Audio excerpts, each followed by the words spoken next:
Shalom saudara, apa kabarnya? Pasti tetap bersemangat dan bersuka cita senantiasa. Nah, edisi Voice of Pentecost kali ini, kita akan membahas tentang tertanam di gereja lokal. Mungkin saudara pernah mengalami di mana aspirasimu ditolak di gereja lokal. Atau pernah merasa dicuekin oleh gembala. Mungkin pernah dikecewakan dan berujung kita pindah-pindah gereja mencari tempat yang nyaman untuk beribadah. Saya ingin katakan bahwa saudara harus tetap tertanam di gereja lokalmu. Markus 4 ayat 26-29 memuat sebuah perumpamaan singkat tentang kerajaan Allah yang digambarkan dengan proses bercocok tanam. Ayat 27 berkata, "Lalu pada malam hari ia tidur dan pada siang hari ia bangun. Dan benih itu mengeluarkan tunas dan tunas itu makin tinggi. Bagaimana terjadinya tidak diketahui orang itu." Setiap proses untuk bertumbuh yang dialami sebuah benih terjadi di dalam tanah. Di tempat gelap, di mana tidak seorang pun yang bisa melihat dan mengetahuinya. Demikian pula dengan setiap kita sebagai benih. Ketika kita berkomitmen untuk tertanam di gereja lokal, kita akan mengalami berbagai proses yang mungkin tidak nyaman. Dan setiap proses tersebut tidak dapat dilihat oleh orang lain. Sayangnya, banyak orang yang menyerah ketika melewati proses krusial ini. Banyak yang tergoda untuk melihat rumput tetangga yang selalu terlihat lebih hijau dibandingkan rumput di rumah sendiri. Ingat, yang terlihat oleh mata kita hanyalah hasil akhirnya yang sudah tampak baik. Sementara yang tidak kita lihat adalah proses yang juga dialami oleh rumput tetangga ketika baru disemai dan masih di dalam tanah. Di era pandemi COVID-19 ini, di mana kita harus beribadah secara virtual, semua gereja berlomba-lomba dalam menyajikan konten yang terbaik, display yang estetik, musik yang menarik, dan kemampuan editing yang kekinian. Dalam sebuah survei yang dilakukan oleh Barna Research pada bulan Juli 2020, mengenai kehadiran jemaat lintas generasi dalam ibadah virtual di masa pandemi, 40% dari generasi baby boomer memutuskan untuk tetap tertanam di gereja lokal, 31% dari generasi X, dan hanya 30% dari generasi milenial yang tertanam di gereja. Padahal, benih yang terus-menerus dipindah media tanamnya akan membutuhkan waktu untuk beradaptasi di tanah yang baru. Dan tak jarang, benih itu akan mati dan tidak dapat berbuah lagi. Yohanes 15 ayat 2 menuliskan, "Setiap ranting padaku yang tidak berbuah dipotongnya, dan setiap ranting yang berbuah dibersihkannya, supaya ia lebih banyak berbuah." Tuhan menginginkan pertumbuhan dari sebuah benih, dan agar benih tersebut dapat berbuah lebat kelak. Tentu saja, hal ini tidak dapat terjadi jika benih tersebut kerap dipindah-pindahkan. Jika kita tidak tertanam di gereja lokal, maka kita tidak dapat mengalami pertumbuhan yang sempurna. Bahkan tanpa kita sadari, kita bisa mengalami kematian rohani. Kita tidak dapat menikmati buah yang seharusnya dapat kita hasilkan apabila kita tertanam di gereja lokal. Lalu, apa hal-hal yang dapat terus mendorong kita untuk tetap tertanam di gereja lokal? Yang pertama, mengubah perspektif kita. Sekali lagi, ketika sebuah benih ditanam, ia diletakkan di dalam tanah yang gelap dan tak terlihat. Di situasi seperti inilah, perspektif kita harus dirubah. Ditanam sebagai benih atau dikubur seperti jenazah. Faktanya, di dalam tanah itu mungkin ada rasa kesepian. Tidak dilihat orang. Seakan-akan tidak ada jalan keluar.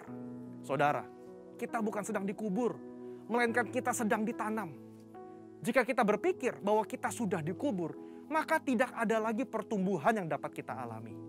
Namun ketika kita mengubah perspektif bahwa keadaan yang saat ini kita alami di dalam tanah adalah karena kita sedang ditanam, maka kita akan terus bertumbuh hingga waktunya benih tersebut akan tampak di atas tanah dan menghasilkan buah. Saudara sedang ditanam dan bukan dikubur. Kedua, jalani proses. Proses adalah bagian terpenting dari perjalanan hidup setiap manusia, di mana manusia dibentuk lewat hal-hal yang sulit agar menjadi semakin baik dan semakin kuat di kemudian hari. Alkitab berulang-ulang menggambarkan hidup manusia bagaikan tanah liat di tangan tukang periuk. Sebelum menjadi bejana, maka tanah liat harus melalui proses diremukan, ditekan, bahkan dimasukkan ke dalam tungku untuk dibakar sebelum bejana tersebut jadi sempurna. Tidak ada seorang pun yang luput dari proses. Ingat, proses inilah yang menentukan seberapa kuat akar yang akan kita hasilkan untuk menyokong seluruh pertumbuhan kita nantinya. Oleh sebab itu, mengalami berbagai proses di gereja lokal adalah hal yang wajar agar kita sebagai benih dapat memiliki akar yang kuat. Dalam proses itulah Tuhan sedang membentuk karakter kita agar semakin serupa dengan Kristus. Yang ketiga, berhenti membanding-bandingkan. Kita tahu cerita tentang Lea yang selalu merasa tidak dicintai oleh suaminya Yakub. Karena Yakub lebih cinta kepada Rahel, istri keduanya. Pada saat itu, Lea melahirkan 3 anak laki-laki bagi Yakub, sementara Rahel mandul. Lea yang terus-menerus membandingkan cinta dari Yakub kepada Rahel merasa sedih, tertekan, kesepian, sampai ia mencurahkan perasaannya lewat arti nama yang diberikan ketiga anaknya. Kalau Lea terus-menerus membandingkan dirinya dengan Rahel, ia tidak dapat melihat berkat yang diberikan Allah kepadanya, yaitu anak-anak yang dikaruniai. Sama seperti kisah Lea, ketika kita sibuk membanding-bandingkan, kita tidak bisa melihat berkat yang telah Allah sediakan. Dalam konteks ini, ketika kita terus membanding-bandingkan gereja lokal kita, pemimpin kita, rekan sepelayanan kita dengan gereja orang lain, kita tidak dapat melihat berkat dan tujuan yang telah Allah tetapkan ketika ia menempatkan kita di gereja lokal kita saat ini. Keputusan yang paling tepat bagi sebuah benih adalah untuk tetap tertanam di mana ia ditempatkan. Sebagai benih yang ditanam di gereja lokal, mari ubah perspektif kita bahwa kita sedang ditanam dan bukan dikubur. Jalani proses dengan ucapan syukur dan berhenti membanding-bandingkan. Maka pada waktunya kita akan bertumbuh dan berbuah lebat. Sehingga buah tersebut dapat kita nikmati dan juga dinikmati oleh orang lain.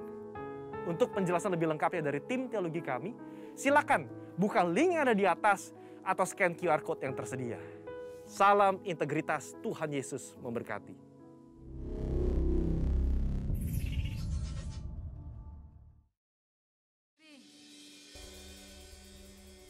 Yang siap untuk memuji nama Tuhan, boleh katakan haleluya. Kita akan terbang seperti burung Raja Wali, sebab firman Tuhan berkata, firman-Mu adalah pelita bagi kakiku, terang bagi setiap jalan-jalanku. Haleluya.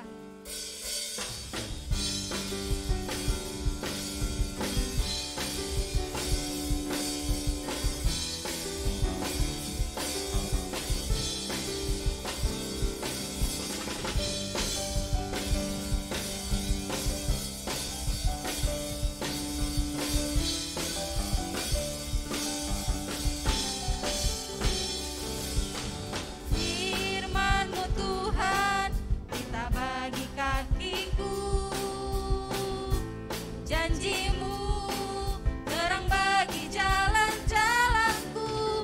Kebenaran-Mu menuntunku setiap hari. Ku menantikan-Mu, beri kekuatan baru.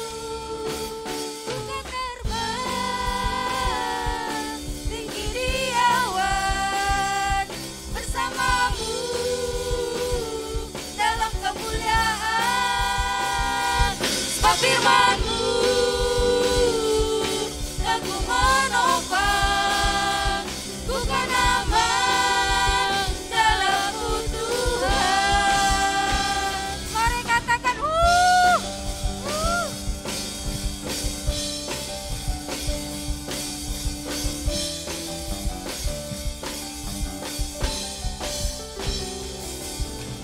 Firman-Mu Tuhan, kita bagi kakiku.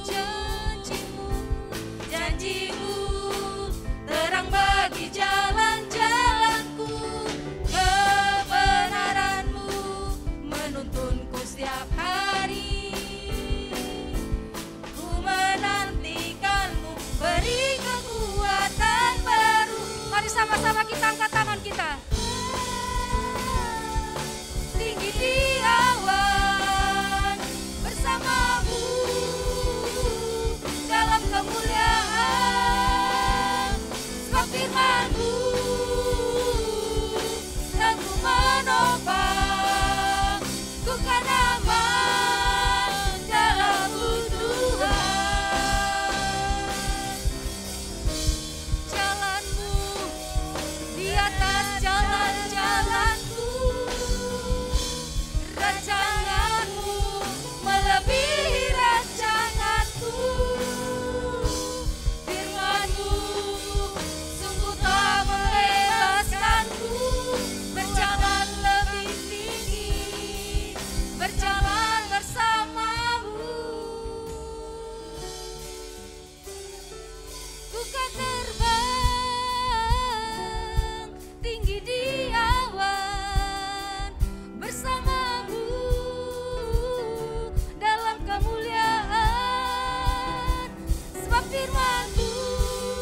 bukan aman dalam-Mu Tuhan. Haleluya. Beri kemuliaan bagi Tuhan yang terbaik.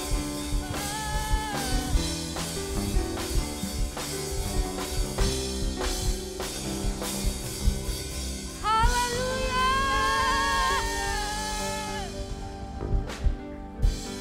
Silakan duduk Bapak Ibu.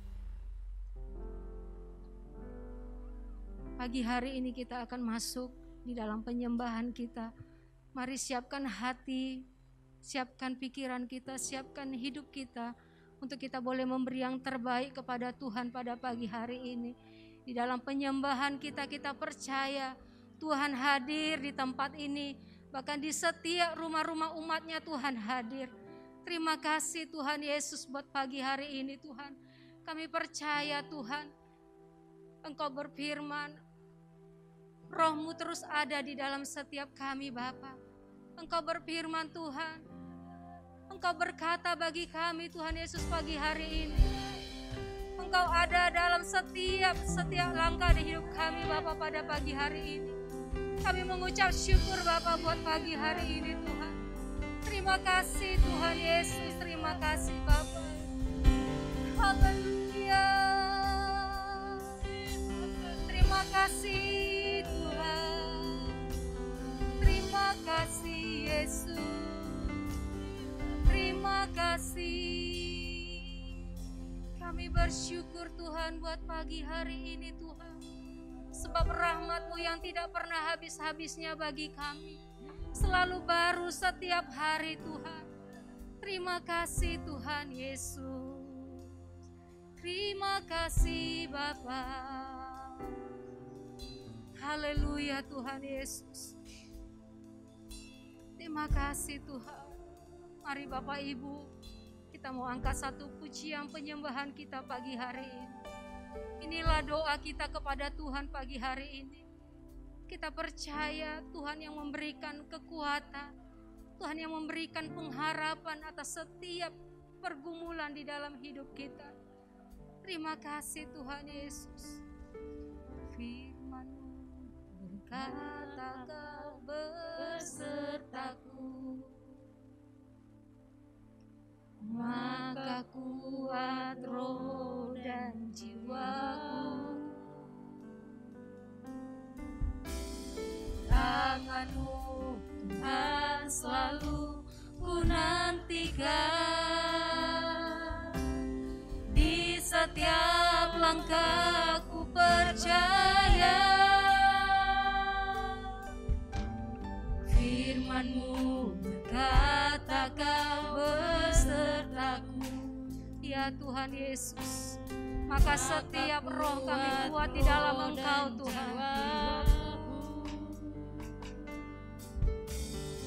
Tangan-Mu Tuhan selalu ku nantikan. Di setiap langkah ku percaya. Dengan sayap-Mu ku akan terbang tinggi. Di tengah badai hidup ku tak menyerah. Kau kekuatan dan perlindungan bagiku. Pertolongan-Mu di tempat maha tinggi. Ku mengangkat tanganku, aku berserah. Kau ku nantikan, Kau yang ku sembah. Yesusku, Rajaku. Mari berikan tepuk tangan bagi Tuhan. Haleluya Jesus.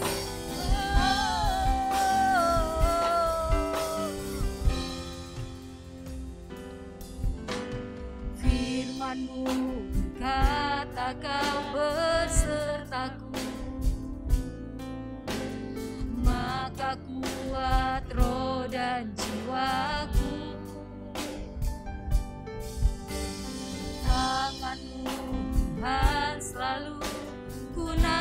nantikan.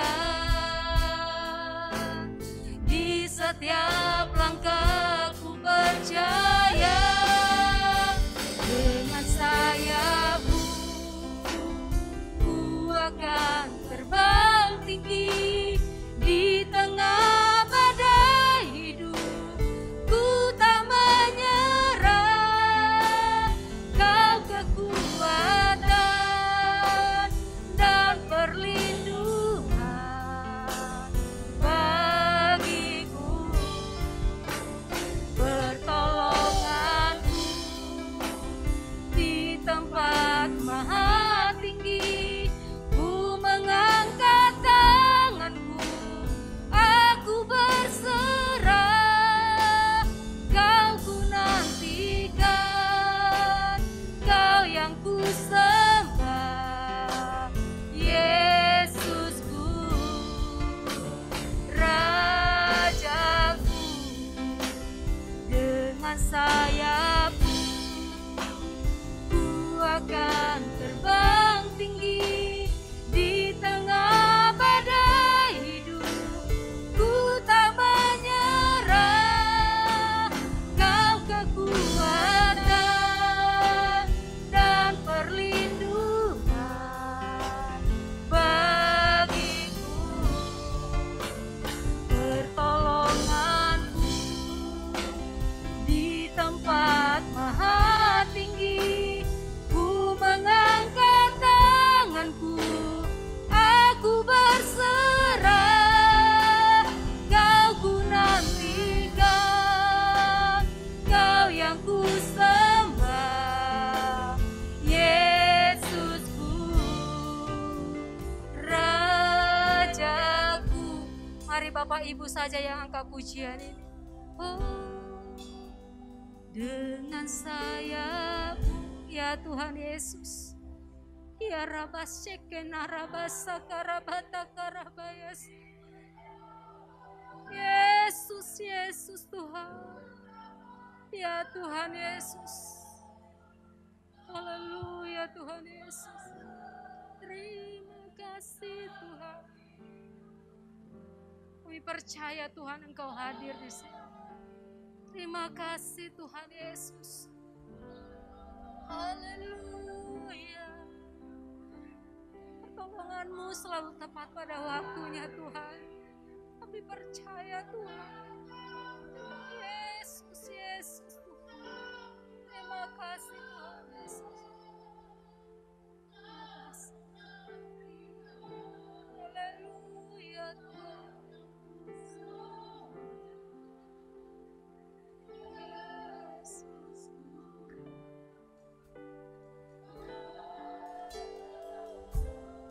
Oh, sayapmu ku akan terbang tinggi. Di tengah badai hidup ku tak menyerah. Kau kekuatan dan perlindungan bagiku, pertolongan di tempat maha tinggi. Ku mengangkat tanganku, aku berserah. Kau ku nantikan, Kau yang ku sembah, Yesusku, Rajaku. Oh Yesus, Yesusku, Rajaku, Yesusku, Rajaku. Mari kita sembah Dia, sebab Dia Raja, sebab Dia Tuhan. Haleluya, haleluya. Terima kasih Tuhan, terima kasih Bapa. Ya la la la la bayase.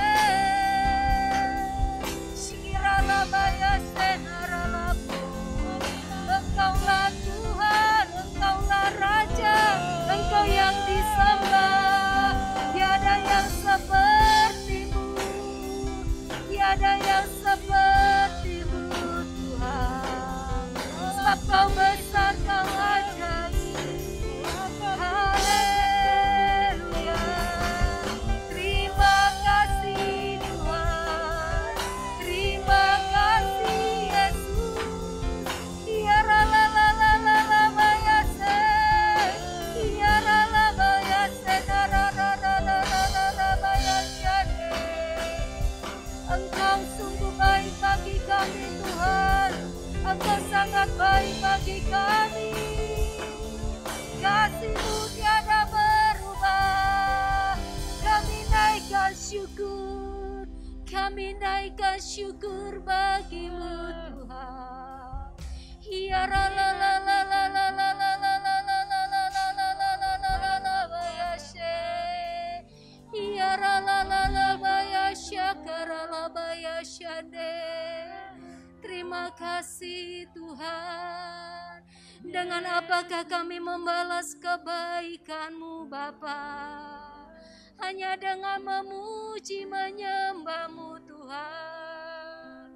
Biarlah itu Tuhan Yesus menjadi kesukaan di dalam hati-Mu Tuhan Yesus. Terima kasih Tuhan. Terima kasih Bapa. Kami bersyukur. Kami bersyukur Tuhan. Terima kasih Bapa. Haleluya. Terima kasih Tuhan Yesus. Sebab Engkau Allah yang kami percayai Tuhan. Sebab Engkau Allah yang kami percayai di dalam setiap hidup kami Tuhan. Karena kami tahu Engkau Bapa yang tidak pernah meninggalkan kami. Engkau Bapa yang tidak pernah jauh dari kami. Di saat kami jatuh, kami tidak pernah jatuh sampai tergeletak. Sebab Engkau Bapa yang terus bersama dengan kami. Di dalam setiap musim hidup kami percaya Tuhan. Terima kasih Tuhan Yesus. Haleluya. Syukur bagimu Tuhan Yesus. Syukur bagimu Tuhan Yesus. Terima kasih Tuhan. Mari Bapak Ibu yang ada di tempat ini, bahkan yang ada di rumah-rumah, mari angkat tanganmu pada pagi hari ini. Kita percaya Tuhan Allah yang menjadi penolong di dalam setiap hidup kita. Terima kasih Tuhan Yesus.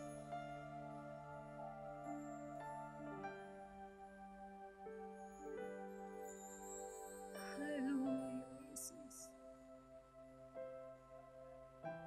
Yesus, mari rasakan pada pagi hari ini Tuhan menghampiri kita. Oh Yesus.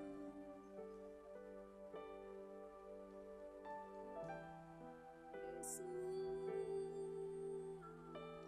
Haleluya Tuhan.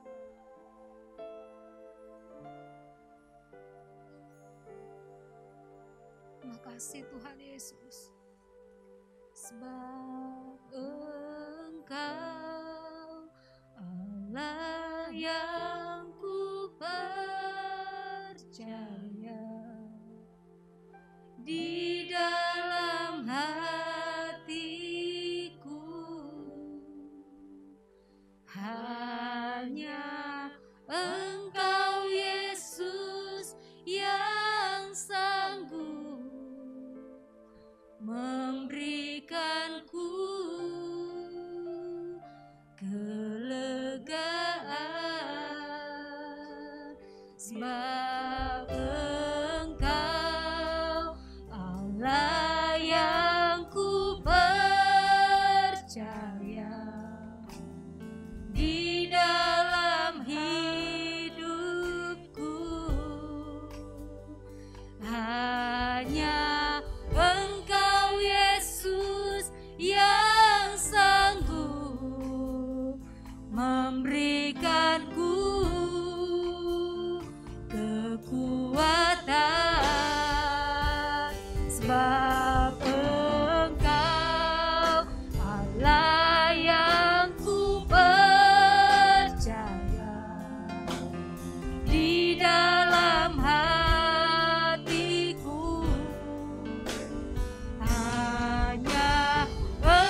kelegaan,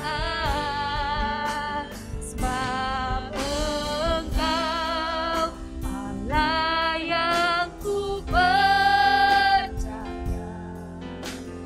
Di dalam hidupku hanya Engkau Yesus yang sanggup memberikanku kekuatan yang baru. Mari Bapak Ibu saya undang untuk bangkit berdiri. Sebab Engkau Allah yang ku percaya. Di dalam hatiku hanya Engkau Yesus yang sanggup memberikanku kelegaan,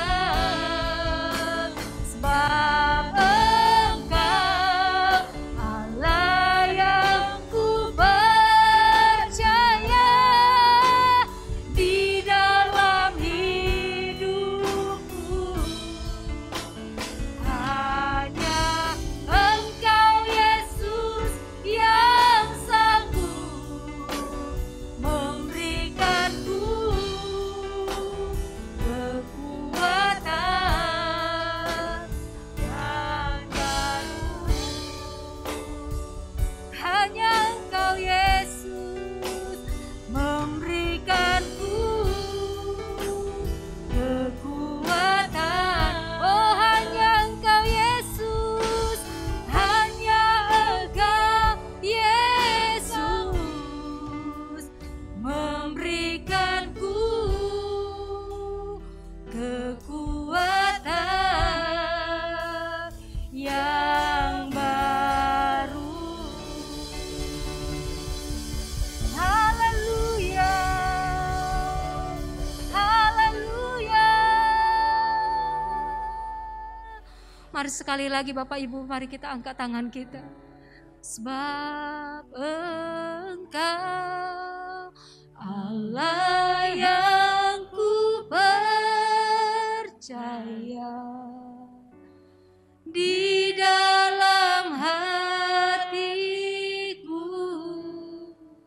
ya Tuhan Yesus, hanya Engkau Tuhan Yesus yang sanggup menolong kami Bapa, yang memberikan kelegaan bagi kami Tuhan Yesus. Terima kasih Tuhan, terima kasih Yesus. Ya Engkau Allah yang ku percaya. Di dalam hidupku hanya Engkau Yesus yang sanggup memberikanku kekuatan yang baru, yang baru. Mari berikan kemuliaan bagi Tuhan. Haleluya, haleluya. Terima kasih Tuhan. Kami percaya Tuhan buat pagi hari ini Tuhan Yesus, Engkau hadir bagi kami, bahkan setiap umat-Mu yang ada di rumah Tuhan. Kami percaya Roh Kudus yang terus melawat setiap hidup kami pada pagi hari ini. Karena kami percaya Tuhan akan membawa kami lebih tinggi lagi. Untuk kami boleh melayani Engkau Tuhan. Untuk kami boleh Tuhan terus mengasihi Engkau dengan segenap hati kami Bapa. Terima kasih Tuhan buat pagi hari ini Tuhan. Kalau sebentar kami akan mendengarkan firman-Mu Tuhan. Kami percaya firman-Mu lah Tuhan Yesus yang menjadi kekuatan bagi kami, yang terus menuntun hari-hari hidup kami Bapa. Kami percaya firman-Mu yang ditaburkan pada pagi hari ini, firman yang hidup, firman yang berkuasa. Terima kasih Bapa, berkati, kuasai hati kami Tuhan pada pagi hari ini Bapa. Setiap umat-Mu Tuhan yang ada di gereja, bahkan yang ada di rumah. Berkati hamba-Mu Tuhan yang akan menyampaikan isi hati-Mu. Mari urapi hamba-Mu Tuhan. Setiap urut kata yang keluar dari mulut hamba-Mu adalah perkataan yang daripada Tuhan. Terima kasih Bapa, terima kasih Yesus. Kami siapkan hati kami Tuhan pada pagi hari ini untuk kami boleh menerima kebenaran yang daripada Tuhan. Di dalam nama Tuhan Yesus kami sudah berdoa dan kami mengucap syukur. Mari sama-sama katakan amin.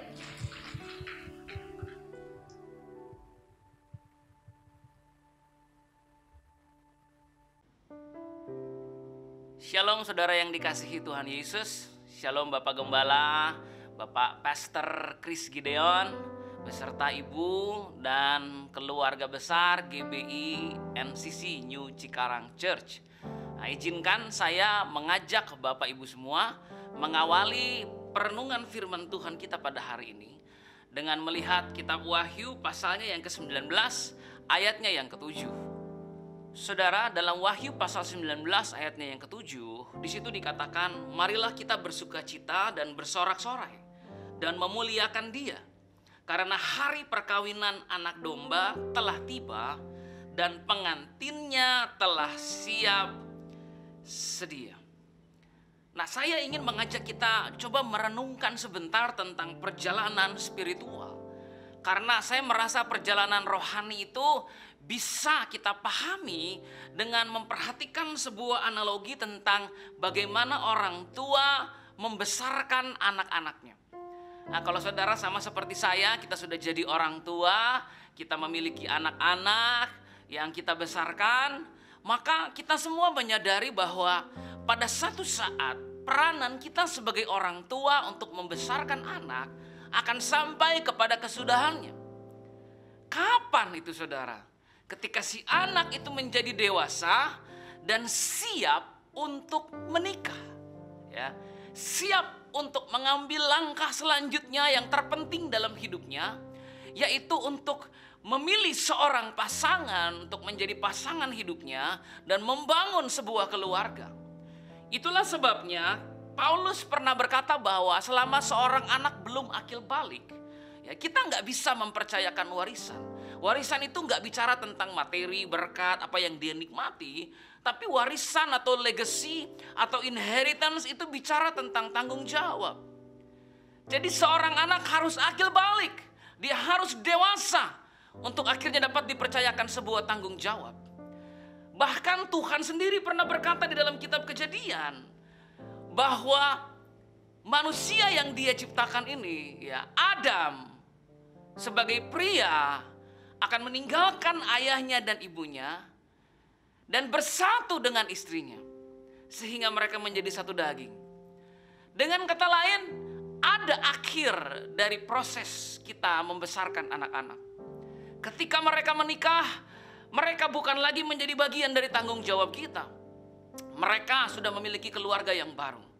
Tetapi sejak mereka kecil sampai ke momen di mana mereka beranjak dewasa, kita punya peranan untuk mempersiapkan mereka. Nah saudara, masalahnya adalah kalau di dunia ini, kitab juga menyatakan kita bisa pilih untuk menjadi selibat atau kita bisa pilih untuk menikah.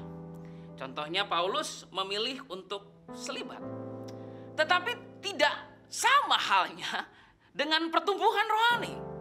Dalam artian ketika kita bertumbuh secara rohani, kita dipersiapkan untuk menjadi mempelai. Dalam artian kita dipersiapkan untuk menikah.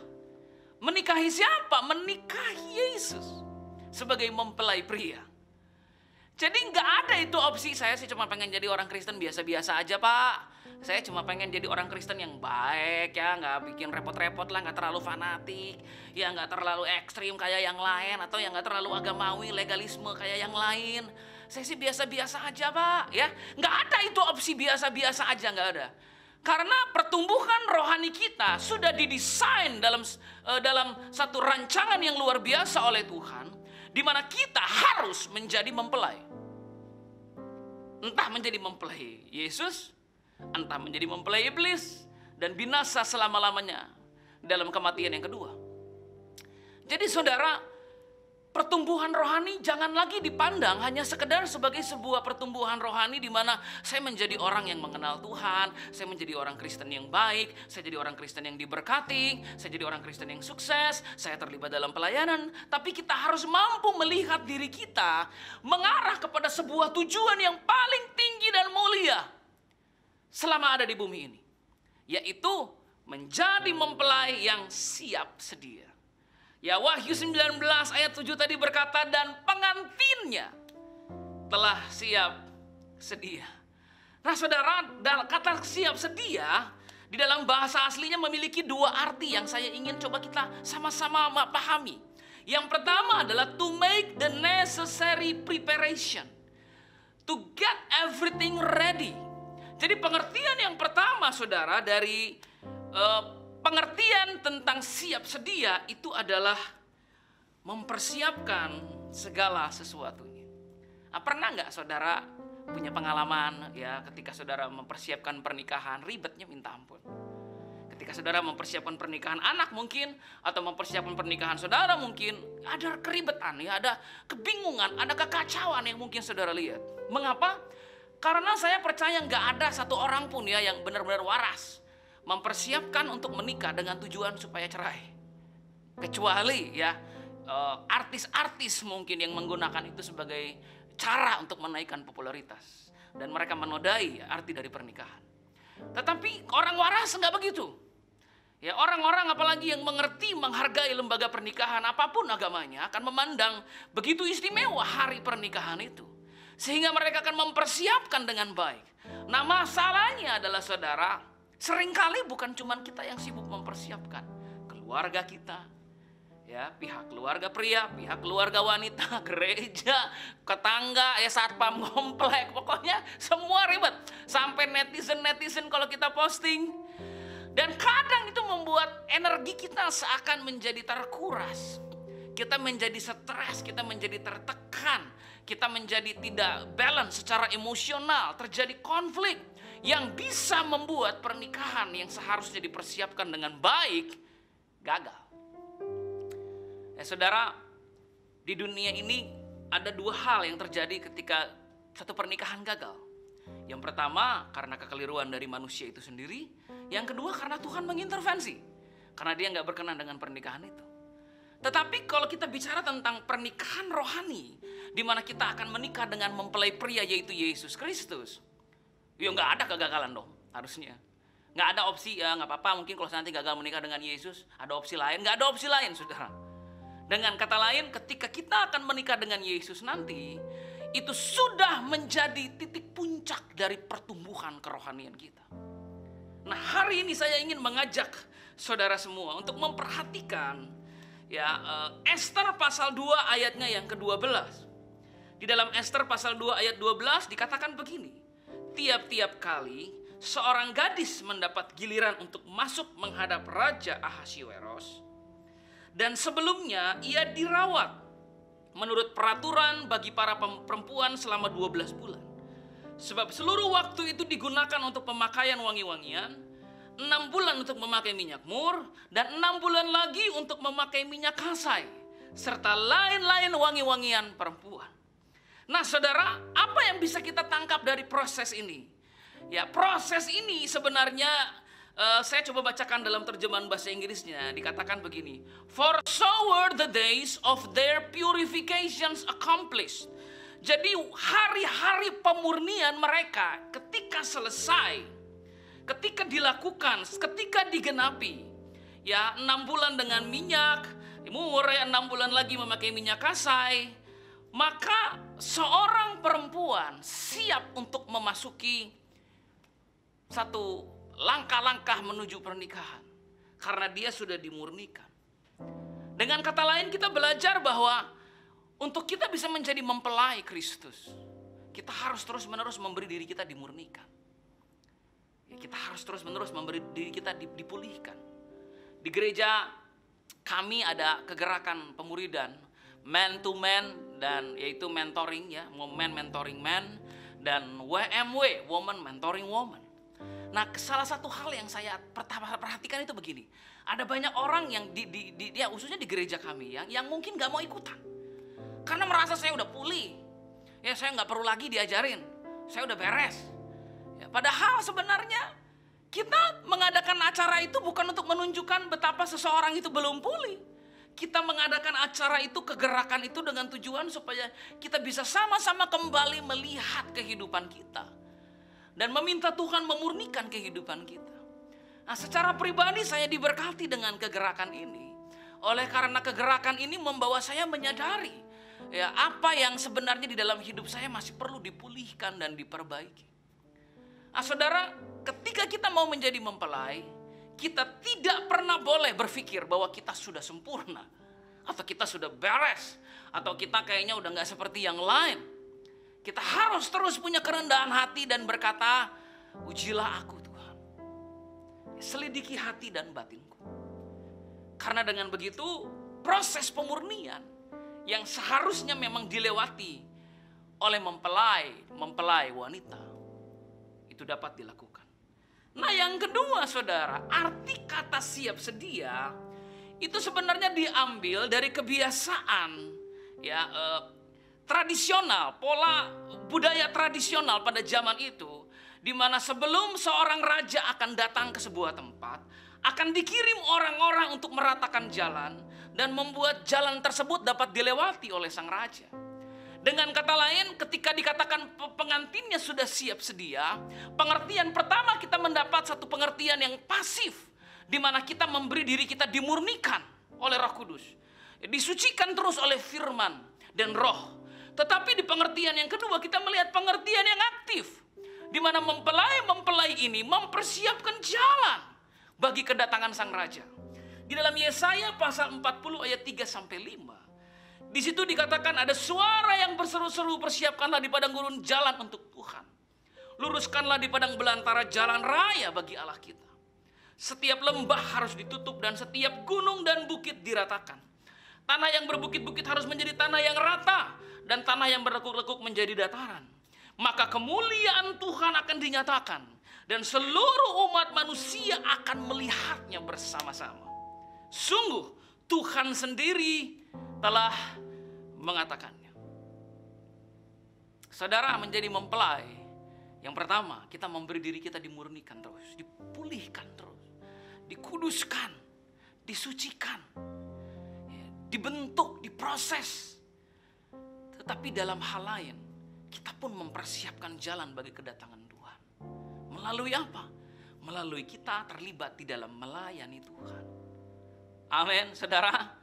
Nah, saudaraku, kalau kita membahas tentang mempelai Kristus, setidaknya ada 3 faktor yang memegang peranan penting dalam mempersiapkan mempelai perempuan.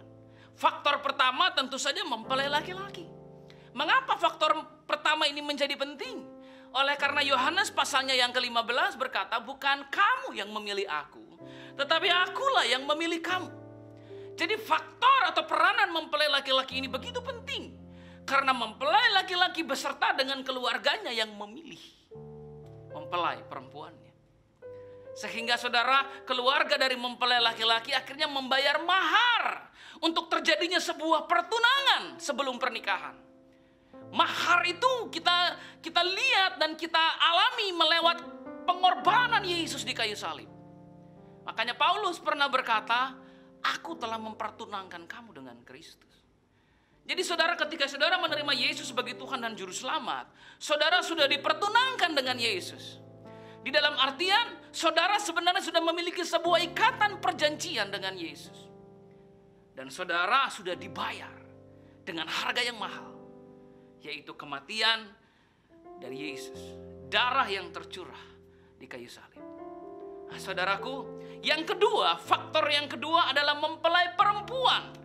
Atau kita menyadari mempelai perempuan ini adalah gereja atau orang percaya. Yohanes 3 ayat 29 berkata, yang empunya mempelai perempuan ialah mempelai laki-laki. Ya, sampai di situ karena nanti kita akan bahas ayat-ayat selanjutnya. Dan yang ketiga, faktor yang ketiga adalah sahabat mempelai atau hamba Tuhan. Jawab Yesus kepada mereka, dapatkah sahabat-sahabat mempelai laki-laki berduka cita selama mempelai itu bersama mereka? Tetapi waktunya akan datang, mempelai itu diambil dari mereka, dan pada waktu itulah mereka akan berpuasa. Nah, kalau saya ajak saudara melihat Yohanes 3 ayat 29 tadi, Yohanes berkata begini, tetapi sahabat mempelai laki-laki yang berdiri dekat dia dan yang mendengarkannya sangat bersukacita mendengar suara mempelai laki-laki itu. Itulah sukacitaku dan sekarang sukacitaku itu penuh. Jadi baik Yohanes maupun murid-murid itu dipandang sebagai sahabat dari mempelai laki-laki. Atau kita bisa katakan hamba-hamba Tuhan. Nah, saudara, saya ingin mengajak saudara untuk memperhatikan sahabat mempelai laki-laki ini dan peranan mereka dalam mempersiapkan mempelai perempuan. Dalam Matius 9 ayat 14 sampai 15 dikatakan begini. Kemudian datanglah murid-murid Yohanes kepada Yesus dan berkata, "Mengapa kami dan orang Farisi berpuasa, tetapi murid-muridmu tidak?" Jawab Yesus kepada mereka, "Dapatkah sahabat-sahabat mempelai laki-laki berduka cita selama mempelai itu bersama mereka? Tetapi waktunya akan datang, mempelai itu diambil dari mereka, dan pada waktu itulah mereka akan berpuasa." Nah, pertanyaan dari murid-murid Yohanes ini penting untuk kita mengerti, karena mereka bertanya dengan benar, kok kami puasa, orang Farisi puasa, murid-muridmu tidak? Tetapi Yesus sedang mengajarkan sebuah rahasia penting di sini. Yesus sedang berkata begini, satu saat mereka akan berpuasa. Ketika aku diambil dari mereka, saat itulah mereka akan memiliki hati yang hancur. Hati mereka akan penuh dengan kerinduan. Mereka pada akhirnya akan berseru kepadaku, "Tuhan, bila manakah engkau memulihkan kerajaan Israel?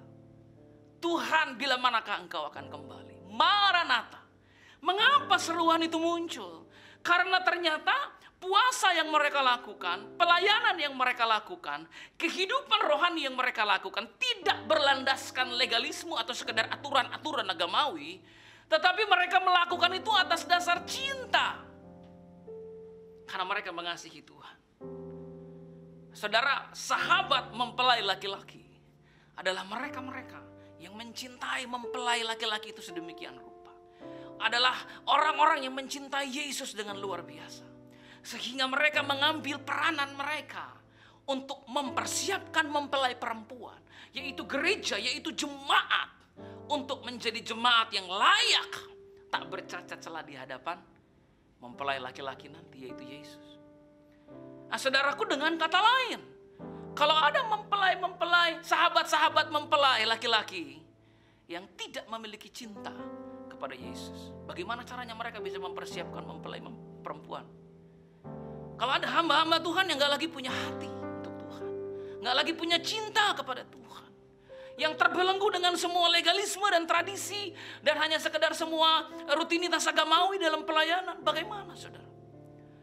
Di dalam peristiwa perumpamaan tentang 10 wanita, ya, yang 5 kehabisan minyak, yang 5 lagi punya minyak, ada seorang hamba Tuhan yang menjelaskan bahwa peristiwa di mana 5 perempuan ini, ya 5 gadis bodoh ini, tidak membawa minyak, adalah sebuah peristiwa yang dapat diterjemahkan sebagai orang-orang yang terlena dan tidak sadar bahwa mereka tidak lagi memiliki api.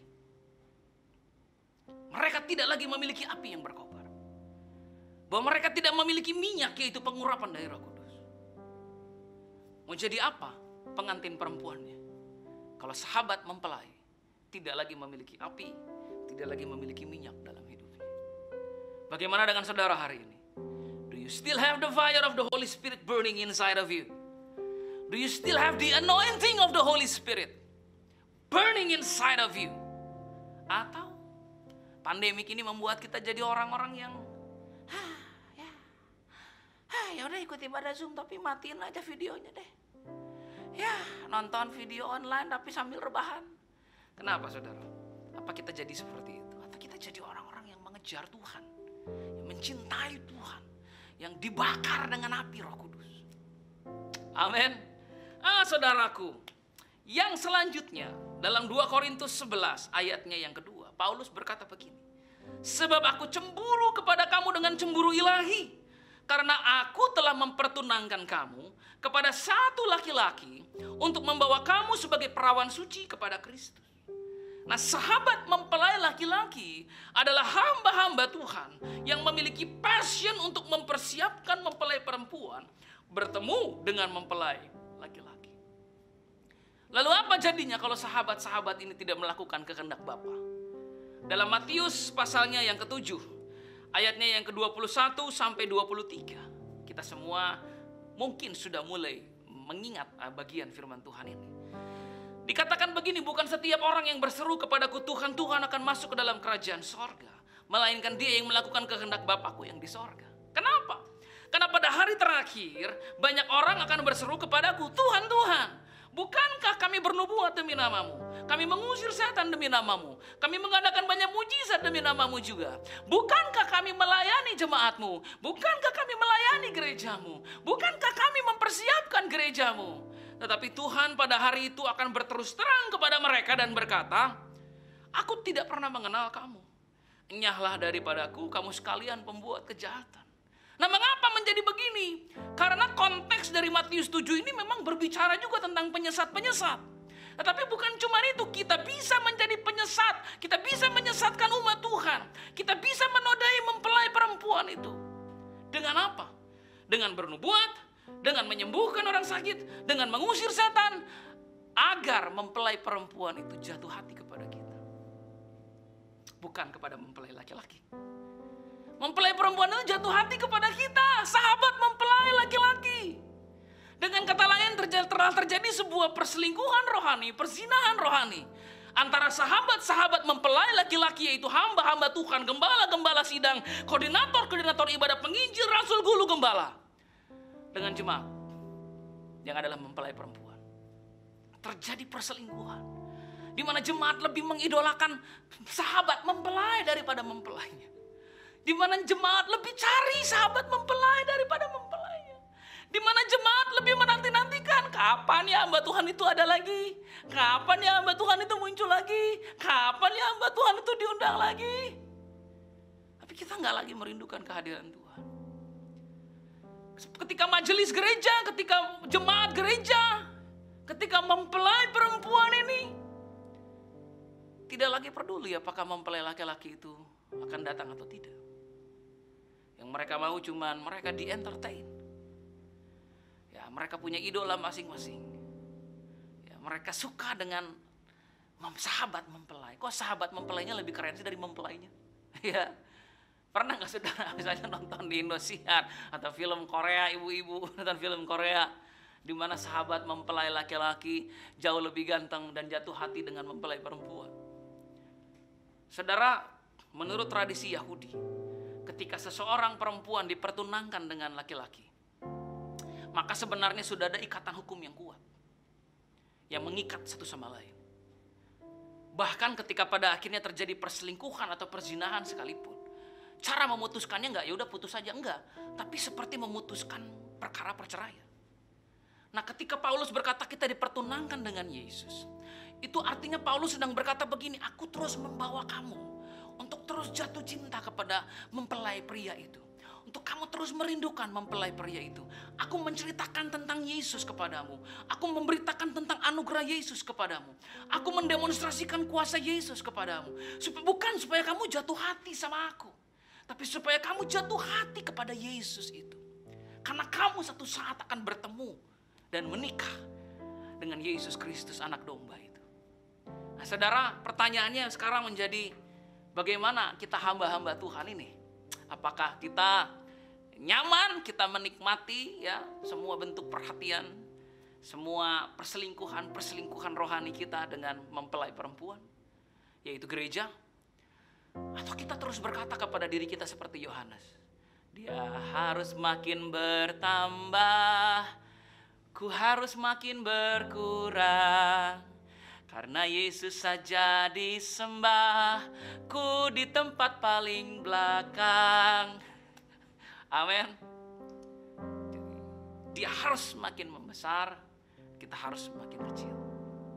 Di zaman modern seperti ini, kita bisa terjebak menjadi idola-idola dari mempelai perempuan. Kita bisa terjebak di dalam perzinahan dan perselingkuhan rohani dengan mempelai perempuan yang adalah gereja Tuhan. Seharusnya kita mempersiapkan mereka untuk siap bertemu dengan Tuhan. Amin. Saudara, setelah kita bahas tentang sahabat mempelai laki-laki, saya akan mengajak kita kepada poin terakhir, yaitu kita bahas tentang mempelai perempuan. Ya. Nah, dalam Yohanes 3 ayat 29, di situ dikatakan begini, yang empunya mempelai perempuan, ialah mempelai laki-laki. Saya ulangi, Yohanes 3 ayat 29 berkata, yang empunya mempelai perempuan, ialah mempelai laki-laki. Apa pengertian yang bisa kita dapat dari hal ini? Yang pertama, mereka adalah orang-orang yang hidupnya dan hatinya tidak dimiliki dan dikuasai oleh mamon. Karena Yohanes berkata yang empunya mempelai perempuan ialah mempelai laki-laki. Jadi mempelai perempuan ini, gereja ini, jemaat ini tidak boleh dikuasai oleh mamon. Karena ketika mereka dikuasai oleh mamon, mereka tidak lagi menjadi mempelai yang siap untuk dipersunting oleh Yesus Kristus. Di dalam Matius 6 ayat 24 dikatakan tidak seorang pun dapat mengabdi kepada dua tuan. Kamu tidak dapat mengabdi kepada Allah dan kepada mamon. Jadi yang pertama, mempelai perempuan itu tidak boleh dimiliki oleh mamon. Nggak boleh dikuasai oleh uang, oleh kekayaan, oleh kemasyhuran, oleh kesuksesan. Dia harus dikuasai oleh Tuhan. Karena dia milik dari mempelai laki-laki. Dia sudah dibeli dengan harga yang mahal. Dan harganya sudah lunas dibayar. Amin. Saudara-saudara milik siapa? Di masa pandemik seperti ini saya mengalami juga ya begitu berat ujian, krisisnya. Tetapi hati ini milik siapa? Apakah hati ini masih menjadi milik Yesus? Atau hati ini sudah dimiliki oleh yang lain? Ya, hati ini sudah dimiliki oleh mamon. Yang kedua, saudara, mereka adalah orang-orang yang hidupnya dan hatinya tidak dimiliki dan dikuasai oleh iblis. Ya, dalam Kisah Rasul 5 ayat 3 berkata, tetapi Petrus berkata, Ananias, mengapa hatimu dikuasai iblis? Sehingga engkau mendustai Roh Kudus dan menahan sebagian dari hasil penjualan tanah itu. Nah saudara, bagaimana caranya hati mempelai perempuan ini bisa dikuasai iblis? Ketika mereka mencoba untuk mencari nama di tengah-tengah pelayanan dengan cara yang curang, dengan manipulasi, dengan intimidasi, dengan controlling, dengan pelecehan emosional, dengan pelecehan spiritual. Mereka membiarkan hati mereka dikuasai iblis. Petrus menegur Ananias. Mengapa? Karena Petrus berkata begini, kenapa sih? Karena kamu pengen cari nama, kamu pengen dikenal sebagai orang yang suka memberi, maka kamu menahan sebagian dari hasil penjualan tanah itu, tapi kamu bilang kamu beri semua. Ada apa dengan kamu? Dan kita tahu bahwa akhirnya pada masa itu Ananias dan Safira mati di tempat. Saudara, mempelai perempuan itu bukan orang yang lagi cari-cari nama, ya, cari muka seakan-akan dia nggak punya muka. Ya, bukan orang-orang yang lagi mencoba untuk mencari penghargaan, pengakuan dari orang. Tapi mempelai perempuan ini adalah orang-orang yang hatinya dikuasai oleh Roh Kudus. Dan mereka menyadari bahwa hidupku hanya ditentukan oleh perkataanmu. Amin. Saudara, bagaimana dengan hati saudara? Apakah hatimu dikuasai iblis atau hatimu dikuasai oleh Roh Kudus? Kalau saudara belum bisa menabur, memberi buat gereja, ya sudah, gereja juga nggak apa-apa. Gembala saudara pasti baik-baik orangnya. Ya, kalau saudara belum bisa mengembalikan persepuluhan, ya nggak apa-apa, nggak usah cari pembenaran di YouTube.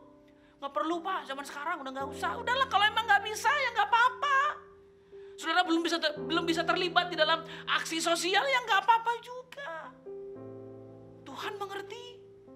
Dan Tuhan punya rencana untuk memulihkan kehidupan saudara. Tapi nggak usah juga cari pembenaran. Dengan berkata zaman sekarang kan nggak usah pak. Zaman sekarang kan nggak perlu pak. Zaman sekarang kan udah nggak lagi berlaku pak. Amin. Hatimu dikuasai iblis, sudah dikuasai Roh Kudus. Ketiga, mereka adalah orang-orang yang hidupnya dan hatinya tidak dimiliki dan dikuasai oleh dunia. Ya, poin 3 dan poin 4 saya fokuskan kepada dunia. Karena Yohanes 15 ayat 19 berkata, sekiranya kamu dari dunia, tentulah dunia mengasihi kamu sebagai miliknya. Oh, yang empunya mempelai perempuan, Yohanes tadi bilang, ialah mempelai laki-laki. Tapi di sini dikatakan Yohanes 15, kalau kamu mengasihi dunia, kalau kamu berasal dari dunia, kamu dimiliki oleh dunia. Nah, apa itu yang kita maksud dengan dunia? Dikatakan semua yang ada dalam dunia, yaitu keinginan daging dan keinginan mata, serta keangkuhan hidup, bukanlah berasal dari Bapa, melainkan dari dunia. Saudara, mempelai perempuan adalah orang-orang yang hatinya tidak dimiliki dan dikuasai oleh dunia, tapi hatinya dimiliki dan dikuasai oleh Roh Kudus, oleh Yesus. Karena dialah yang sudah membeli kita, memberi mahar agar kita menjadi miliknya. Dan dia sangat rindu untuk bertemu dengan kita di dalam pernikahan anak domba nanti. Amin. Yang terakhir, mereka adalah orang-orang yang hidupnya dan hatinya tidak dimiliki dan dikuasai oleh pelayanan itu sendiri. Nah, saudara, kita bisa menjadi terbelenggu dengan pelayanan sampai akhirnya kita kehilangan kasih kita yang semula. Kita bisa terbelenggu dengan, ayo persiapkan jalan bagi Tuhan, ayo luruskan jalan bagi Tuhan. Ya, kita bisa terlibat dengan semua bentuk kesibukan pelayanan sampai kita sudah tidak lagi punya hati. Kita nggak lagi punya kasih yang semula. Nah, apa gambaran ketika kita menyadari kita nggak lagi punya kasih yang semula kepada Tuhan? Gambarannya adalah kita mudah kecewa pada Tuhan ketika apa yang kita lakukan bagi Tuhan tidak berhasil atau tidak menghasilkan buah seperti yang kita harapkan. Kita mulai menganggap bahwa ini pelayanan saya, Tuhan tuh bantu aja. Ini pelayanan saya, Tuhan berkati aja. Jadi kalau kita punya program, kita punya rencana, kita punya mimpi, kita punya harapan, tidak terjadi, tidak terwujud lewat pelayanan itu, kita menyalahkan Tuhan. Kita menyalahkan orang-orang di sekeliling kita. Itu tandanya kita nggak lagi melayani Tuhan dengan hati yang tulus. Kasih mula-mula itu sudah tidak ada lagi dalam hati kita. Saudara, apakah kita masih mencintai Tuhan dan menyadari bahwa pelayanan yang Tuhan percayakan kepada kita, pekerjaan yang Tuhan percayakan kepada kita adalah wujud pelayanan kita kepada Tuhan, dan itu milik Tuhan, bukan milik kita. Amin. Nah, kita lihat poin yang kedua dalam Wahyu 12 ayat 17. Di situ dikatakan, maka marahlah naga itu kepada perempuan itu, lalu pergi memerangi keturunannya yang lain, yang menuruti hukum-hukum Allah dan memiliki kesaksian Yesus. Mempelai perempuan ini memiliki trademark. Mereka memiliki sebuah tanda, mereka memiliki sebuah ciri khas, yaitu ketaatan dan keintiman adalah ciri khas dari mempelai ini. Makanya dikatakan marahlah naga itu kepada perempuan itu. Siapa perempuan itu? Mereka yang menuruti hukum-hukum Allah dan memiliki kesaksian Yesus. Jadi naganya marah nggak ke semua orang. Dia melihat orang-orang yang punya tanda. Dia melihat orang-orang yang punya ciri khas. Jadi bagi saya, daripada ngomongin tanda antikris 666 yang pada akhirnya repot sampai ngomongin vaksin, lebih baik kita ngomongin tanda yang Yesus berikan kepada kita sebagai mempelai. Ada tandanya. Makanya dikatakan naga itu marah kepada perempuan itu. Siapa? Tandanya apa? Yang menuruti hukum-hukum Allah dan memiliki kesaksian Yesus. Ada tandanya. Ya, orang sibuk ngomongin tentang tanda ini, tanda itu, chip ini, chip itu. Padahal yang harus kita fokuskan adalah apakah kita punya tanda darah itu. Apakah kita punya tanda yang menyatakan bahwa nama kita dikenal oleh Dia. Saudara, di Alkitab tidak pernah ada pernyataan bahwa kita harus memfokuskan kehidupan kita, mempersiapkan kedatangan antikris. Kita seharusnya mempersiapkan kedatangan Yesus, mempelai pria itu. Jadi antikrisnya mau datang besok, kayak mau datang lusa, kayak saudaranya mau datang bulan depan, kayak ya peduli amat. Saya mempersiapkan diri saya untuk menyambut kedatangan mempelai pria, yaitu Yesus. Amin. Jadi saudaraku, mari kita lihat 1 Yohanes 2 ayat 3-4. Di situ dikatakan, dan inilah tandanya bahwa kita mengenal Allah, yaitu jikalau kita menuruti perintah-perintahnya. Barang siapa berkata aku mengenal dia tapi ia tidak menuruti perintahnya, ia adalah seorang pendusta dan di dalamnya tidak ada kebenaran. Ada nggak tanda itu?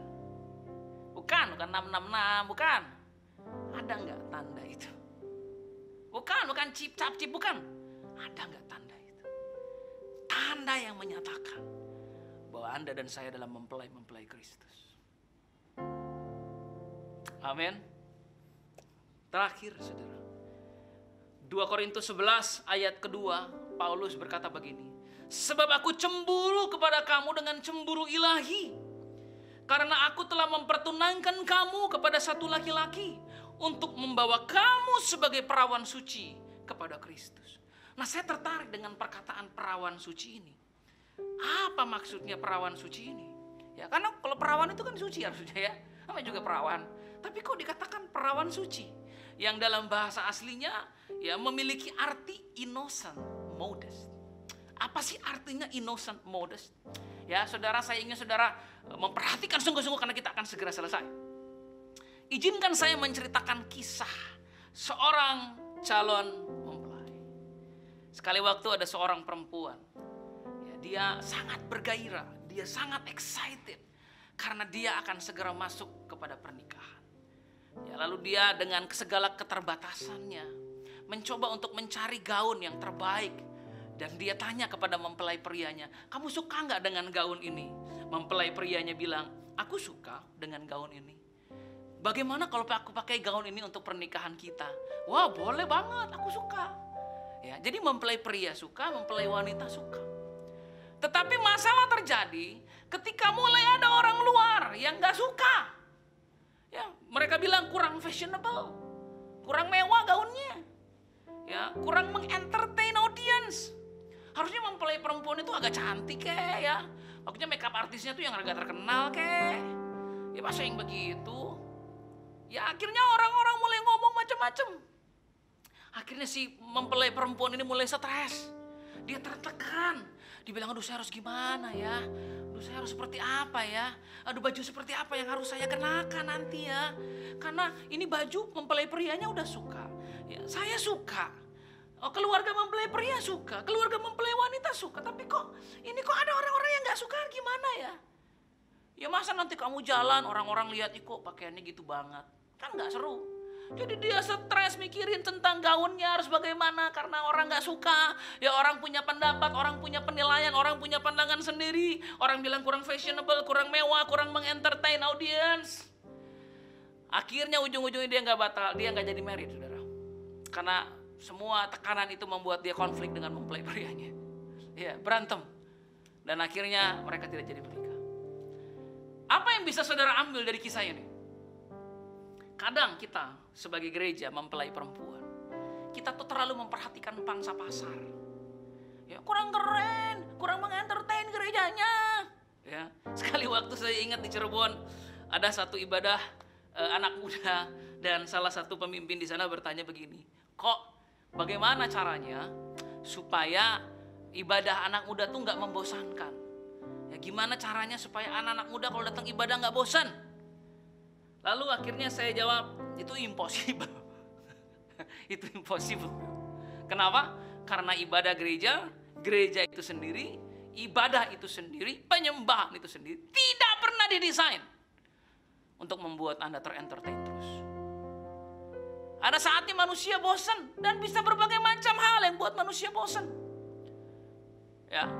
Lalu kalau kita terus memperhatikan tentang nanti kalau bosan gimana jemaat, nanti kalau bosan gimana dong mempelai perempuannya, gimana kalau bosan orang-orangnya, akhirnya kita nggak mempersiapkan diri untuk apa yang penting. Saudara,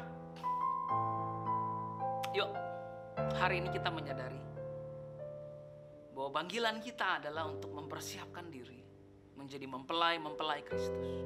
Saya ingin menutup pembahasan tentang mempelai ini dengan Wahyu 19 ayatnya yang ke-7 sampai 8 dikatakan begini. Karena hari perkawinan anak domba telah tiba dan pengantinnya telah siap sedia. Dan kepadanya dikaruniakan supaya memakai kain lenan halus yang berkilau-kilauan dan yang putih bersih. Lenan halus itu adalah perbuatan-perbuatan yang benar dari orang-orang kudus. Jadi orang-orang ini lihat, kok kain lenan halus doang sih, mau merit. Kerenan dikit kan? Mau kain lenan halus, ya bang sih berkilau-kilauan, tapi apa sih? Nggak keren banget. Saudara, kalau kita terus terbelenggu dengan hal-hal seperti ini, kita nggak akan bisa mempersiapkan jemaat yang siap menyambut Yesus. Jemaat kita di gereja kita nggak akan jadi mempelai, mereka akan jadi entertainer. Ya, jadinya orang-orang yang sekedar jadi model, tapi nggak akan pernah jadi mempelai. Orang-orang yang cuma sekedar suka berjalan di catwalk, ya, mencoba membuat orang bahagia, orang senang, orang terhibur dengan mode-mode fashion kekinian, dengan program-program kekinian, gaya-gaya kekinian. Sekarang kita ikut gaya penyembahan gereja ini yuk, di minggu depan kita ikut gaya penyembahan gereja itu yuk. Tapi nggak pernah terfokus kepada kemurnian, kekudusan, ketulusan, kesucian hati. Kita nggak akan pernah bisa mempersiapkan mempelai bagi mempelai pria nanti. Dan itu akan menjadi kegagalan terbesar sebagai hamba-hamba Tuhan dan sebagai sebuah gereja. Hari ini saudara, pertanyaannya adalah gereja kita mau kita buat jadi seperti apa? Jemaat mau kita bangun, kita bentuk menjadi seperti apa? Kita sebagai sahabat-sahabat mempelai laki-laki, hamba-hamba Tuhan, mau jadi hamba Tuhan, sahabat mempelai yang bagaimana? Ayo kita sama-sama hari ini merenungkan sebentar tentang hal ini. Dan sekiranya Tuhan berbicara kepada hati kita, mari kita sama menghampiri Tuhan dan bertobat. Saudara, di slide yang terakhir ada 3 hal yang menjadi syarat bagi satu mempelai untuk dijemput oleh Yesus. Yang pertama, kudus, Efesus 5 ayat 27. Yang kedua, taat, Wahyu 12 ayat 11. Dan yang ketiga, setia, Matius 25 ayatnya yang ke-21. Saudaraku, gak ada di situ syaratnya harus sukses. Dalam artian secara duniawi, gak ada. Gak ada. Sukses itu berkat, taat dan setia itu adalah pengorbanan hidup kita buat Tuhan. Makanya kita berkata, diberkatilah orang yang mengandalkan Tuhan. Karena kesuksesan itu berkat Tuhan. Tapi kesuksesan itu bukan standar Tuhan untuk menjemput mempelai. Standar Tuhan untuk menjemput mempelai adalah mereka kudus, taat, dan setia. Semoga kita ditemui Tuhan menjadi orang-orang yang kudus, taat, dan setia. Amin. Kiranya hari ini kita semua diberkati oleh perenungan firman Tuhan. Dan saya berdoa supaya Roh Kudus menyempurnakan segala kekurangan-kekurangan. Yang sepanjang kita mendengar firman, ya, mungkin ada hal-hal yang kurang pas, ya, kurang meneguhkan saudara. Tapi biarlah Roh Kudus bekerja dalam hati kita masing-masing. Karena kita ini dimiliki oleh Tuhan. Mempelai perempuan dimiliki oleh mempelai laki-laki. Mari kita berdoa. Ya Bapa, pada hari ini hamba-Mu mengucap syukur. Oleh karena Engkau pada hari ini menyatakan diri-Mu kepada kami lewat firman-Mu. Dan membuat kami menyadari tujuan tertinggi dari pertumbuhan rohani kami adalah menjadi mempelai Kristus. Karena itu hari ini biarlah kami memposisikan diri kami sebagai mempelai yang terus dimurnikan, dikuduskan, dipersiapkan untuk menyambut Engkau. Dan kami sebagai sahabat-sahabat mempelai laki-laki pun mempersiapkan diri kami agar kami dapat menjadi orang-orang yang membentuk, yang membangun pelayanan kami, gereja kami sesuai dengan kehendak dari mempelai laki-laki. Tuhan Yesus, kami tahu itulah yang berkenan kepadamu. Dalam nama Yesus Kristus, kita sama-sama katakan, amin. Haleluya. Terima kasih untuk waktu yang saudara berikan. Tuhan Yesus kiranya memberkati kita semua.